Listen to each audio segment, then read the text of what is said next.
Halo, berjumpa lagi bersama saya True Story.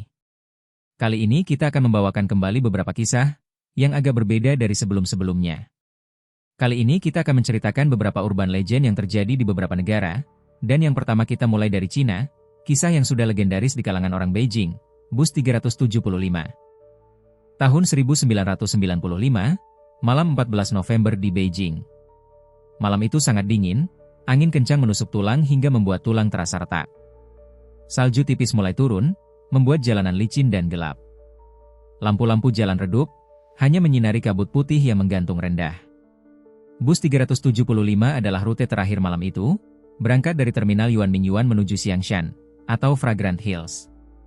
Rute ini panjang, melewati jalan setapak tua yang dikelilingi pohon-pohon tinggi dan reruntuhan istana lama dari zaman kekaisaran. Xiangshan sendiri bukan tempat biasa.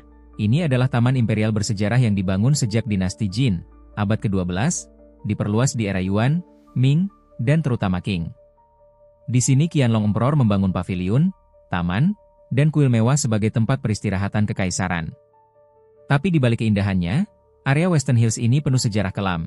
Reruntuhan dibakar dan dijarah oleh pasukan asing, seperti Anglo-French Troops tahun 1860 selama Perang Opium Kedua, kekacauan akhir dinasti Qing dengan pemberontakan, eksekusi, dan banyak jiwa yang mati tragis akibat perang, invasi, atau kekerasan politik.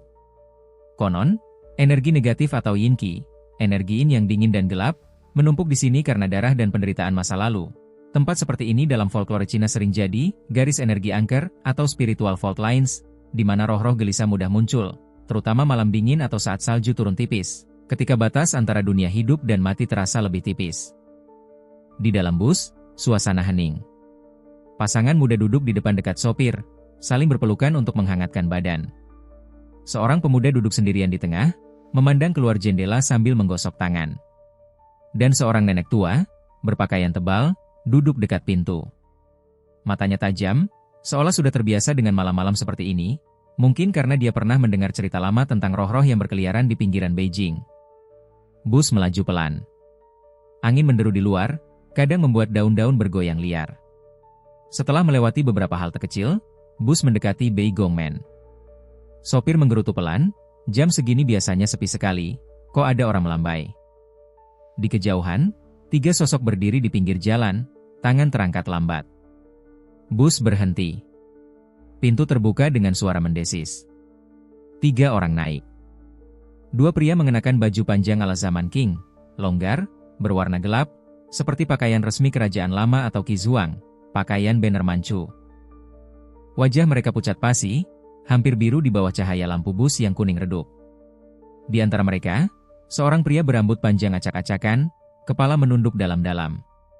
Kedua tangannya ditopang oleh 2 pria lainnya, tubuhnya kaku.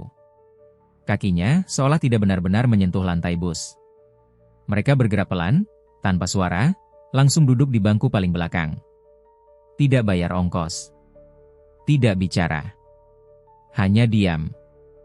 Menurut legenda yang beredar di kalangan warga Beijing, 3 sosok ini bukan manusia biasa. Mereka digambarkan sebagai roh-roh dari zaman dinasti Qing yang mati tragis, mungkin korban perang, eksekusi, atau pembunuhan di masa kekacauan akhir dinasti.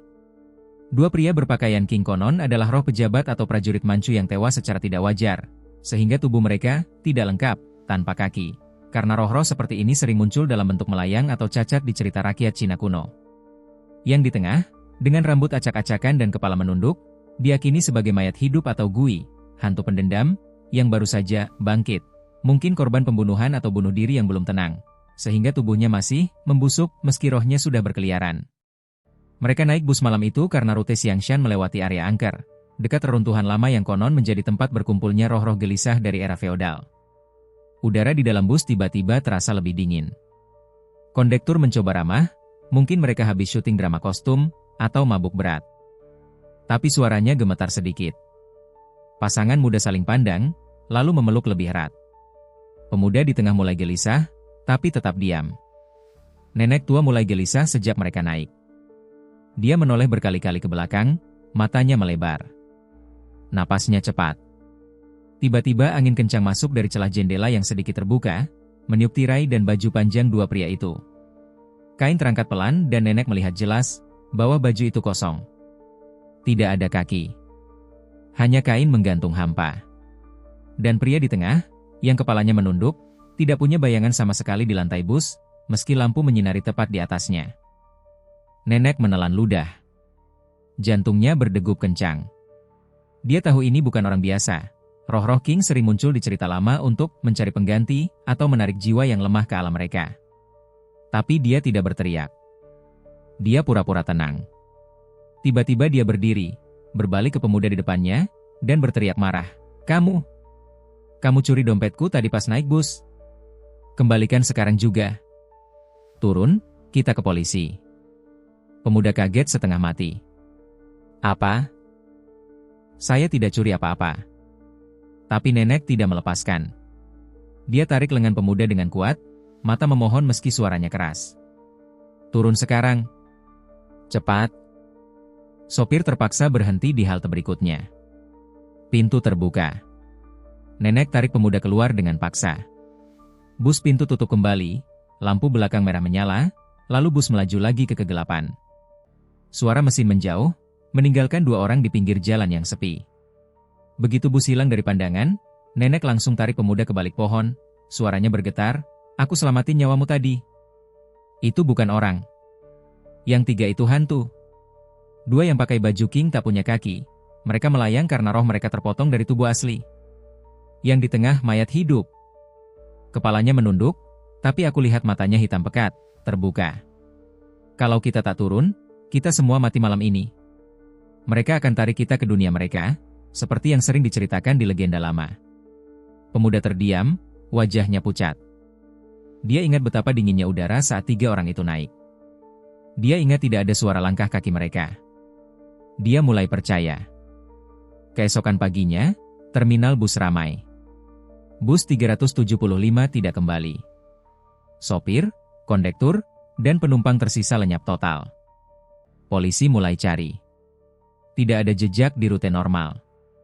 Beberapa hari kemudian, tepatnya hari ketiga, bus ditemukan di Myeon Reservoir, ratusan kilometer jauh dari Xiangshan.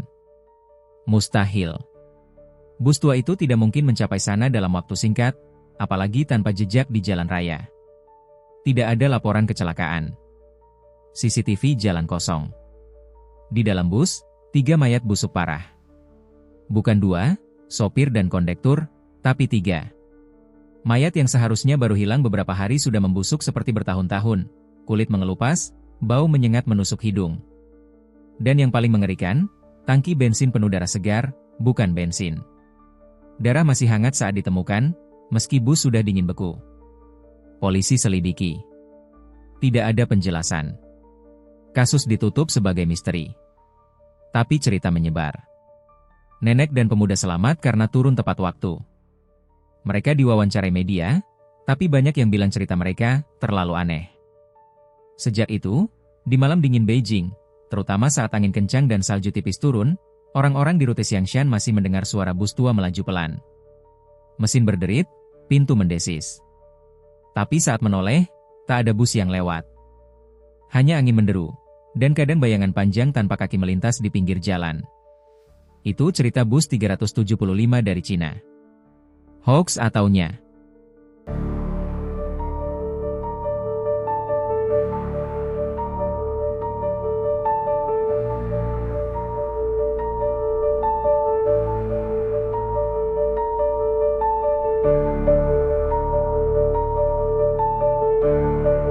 Kita sudah selesai dengan bus 375 dari Cina yang bikin merinding.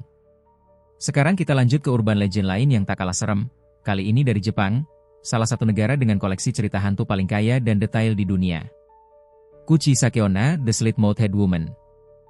Tahun 1970-an hingga sekarang, cerita ini masih beredar di seluruh Jepang, terutama di kalangan anak sekolah dan ibu-ibu. Banyak yang bilang ini mulai muncul lagi setelah kasus pembunuhan nyata di tahun 1978-1979, tapi legenda aslinya jauh lebih tua, konon dari zaman Edo. Bayangkan kamu berjalan sendirian malam hari di jalan kecil kota pinggiran Tokyo atau Osaka. Lampu jalan redup, angin sepai-sepai, hampir tidak ada orang lewat. Tiba-tiba seorang wanita muncul dari kegelapan. Dia pakai masker medis, seperti masa pandemi sekarang, mantel panjang, rambut hitam panjang menutupi sebagian wajah. Dia berjalan mendekat dengan langkah pelan, lalu berhenti di depanmu. Dia bertanya dengan suara lembut, hampir manis. Watashi kirei? Am pretty? Kamu jawab apapun, iya atau tidak, dia akan menurunkan maskernya perlahan. Dan di balik masker itu, mulutnya robek lebar dari telinga ke telinga, seperti senyuman permanen yang mengerikan, penuh darah dan gigi tajam. Luka itu dibuat dengan gunting atau pisau, robek paksa hingga hampir putus. Kalau kamu jawab, iya, cantik, dia akan tersenyum lebar, semakin lebar karena robekan itu, dan bertanya lagi. Kore demo? Kalau kamu terkejut, berteriak, atau lari, dia akan mengejarmu dengan kecepatan tidak wajar. Dia pakai gunting besar, dan kalau menangkapmu, dia akan robek mulutmu persis seperti mulutnya, agar kamu, cantik, sama seperti dia. Tapi ada satu cara selamat yang sering diceritakan anak-anak Jepang. Jawab, kirei janai, you are not pretty. Dengan tegas dia akan sedih dan pergi. Atau jawab ambigu seperti, futsu desu, you are average, normal, dia bingung dan kamu punya waktu kabur. Beberapa versi bilang kalau kamu lempar permen atau permen karet ke arahnya, dia akan berhenti mengobrol dan sibuk mengunyah, memberi kamu kesempatan lari. Asal-usulnya sebenarnya campuran antara folklore kuno dan ledakan rumor modern. Akar kunonya diyakini dari periode Edo, 1603-1868, bahkan ada yang bilang lebih awal ke Heian, 794-1185. Saat itu, cerita tentang wanita cantik tapi sombong yang mulutnya robek sering muncul sebagai cerita hantu atau yokai prankster. Bukan selalu jahat, kadang cuma menakut-nakuti orang lalu hilang. Versi lama, seorang wanita cantik, kadang istri samurai, sombong atau selingkuh, suaminya, atau orang cemburu, robek mulutnya dari telinga ke telinga dengan pedang atau pisau. Wanita itu mati tragis dan jadi onri, roh pendendam. Dalam cerita Edo, dia kadang muncul sebagai prank, atau bahkan dikaitkan dengan kitsune, rubah penyihir, yang berubah bentuk untuk bercanda. Folkloris seperti Matthew Maya bilang akarnya dari periode Edo, tapi Profesor Sastra Jepang Yoshiyuki Ikura berpendapat versi modern baru meledak di 1970. Mulai Desember 1978 di Prefektur Gifu, anak-anak sekolah dasar mulai cerita tentang wanita bertopeng besar yang mengintai di jalan pulang sekolah. Tanya, "Am pretty?" Lalu serang dengan gunting atau pisau. Januari 1979, koran lokal seperti Gifu Nichi Shimbun laporkan rumor ini. Maret-April 1979, majalah nasional seperti Shukan Asahi dan Shukan Shincho publikasikan cerita. Jadi sensasi nasional. Musim panas 1979 terjadi panik besar. Anak-anak takut pulang sendirian. Sekolah antar pulang beramai-ramai, polisi tambah patroli di Kanagawa dan Hokkaido. Bahkan 99% anak Jepang tahu cerita ini saat itu. Juni-Juli 1979, polisi tangkap seorang wanita 25 tahun di Himeji yang pakai kostum Kuchisake Onaji bawa pisau, mungkin prank atau imitasi, tapi tidak ada kasus pembunuhan nyata yang terbukti terkait legenda ini. Penyebab ledakan, anak-anak mulai sekolah tambahan, cram school, malam-malam, jadi banyak jalan pulang sendirian. Ketakutan sosial rumor cepat menyebar lewat mulut ke mulut. Beberapa bilang terinspirasi operasi plastik gagal atau kasus mutilasi nyata, tapi tidak ada bukti kuat. Di era pandemi COVID, cerita muncul lagi karena masker jadi biasa. Dia pakai masker untuk sembunyikan mulut robeknya. Kenapa cerita ini begitu populer dan menakutkan? Kuchisake Onna muncul di banyak tempat sekaligus. Tokyo, Osaka, Fukuoka, bahkan di luar Jepang, versi Korea disebut variasi Akamanto. Pada 1979, ada laporan nyata polisi Jepang tentang anak-anak yang takut pulang sekolah karena wanita bertopeng mengintai di jalan. Beberapa sekolah bahkan mengantar anak pulang beramai-ramai. Cerita ini diadaptasi jadi film horor seperti Charvet, The Slit-Mouthed Woman, 2007, dan banyak manga anime. Sejak itu, di malam-malam sepi di Jepang, kalau kamu lihat wanita bertopeng mendekat dan bertanya, "Watashi kirei?" jawab dengan hati-hati. Karena kalau salah jawab, mungkin mulutmu akan ikut dipercantik selamanya. Mulai Desember 1978 di Prefektur Gifu, anak-anak sekolah dasar mulai cerita tentang wanita bertopeng besar yang mengintai di jalan pulang sekolah. Tanya, "Am pretty?" lalu serang dengan gunting atau pisau. Januari 1979, koran lokal seperti Gifu Nichi Shimbun laporkan rumor ini. Maret-April 1979, majalah nasional seperti Shukan Asahi dan Shukan Shincho publikasikan cerita. Jadi sensasi nasional. Musim panas 1979 terjadi panik besar. Anak-anak takut pulang sendirian. sekolah antar pulang beramai-ramai, polisi tambah patroli di Kanagawa dan Hokkaido. Bahkan 99% anak Jepang tahu cerita ini saat itu. Juni-Juli 1979, polisi tangkap seorang wanita 25 tahun di Himeji yang pakai kostum kuchi Sakeonaji bawa pisau, mungkin prank atau imitasi, tapi tidak ada kasus pembunuhan nyata yang terbukti terkait legenda ini. Penyebab ledakan, anak-anak mulai sekolah tambahan, cram school, malam-malam, jadi banyak jalan pulang sendirian, ketakutan sosial rumor cepat menyebar lewat mulut ke mulut. Beberapa bilang terinspirasi operasi plastik gagal atau kasus mutilasi nyata, tapi tidak ada bukti kuat. Di era pandemi COVID, cerita muncul lagi karena masker jadi biasa. Dia pakai masker untuk sembunyikan mulut robeknya. Kenapa cerita ini begitu populer dan menakutkan? Kuchi Sakeona muncul di banyak tempat sekaligus. Tokyo, Osaka, Fukuoka, bahkan di luar Jepang, versi Korea disebut variasi Akamanto. Pada 1979, ada laporan nyata polisi Jepang tentang anak-anak yang takut pulang sekolah karena wanita bertopeng mengintai di jalan. Beberapa sekolah bahkan mengantar anak pulang beramai-ramai. Cerita ini diadaptasi jadi film horor seperti Charvet, The Slit-Mouthed Woman, 2007, dan banyak manga anime.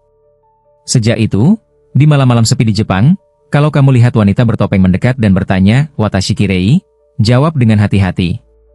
Karena kalau salah jawab, mungkin mulutmu akan ikut dipercantik selamanya.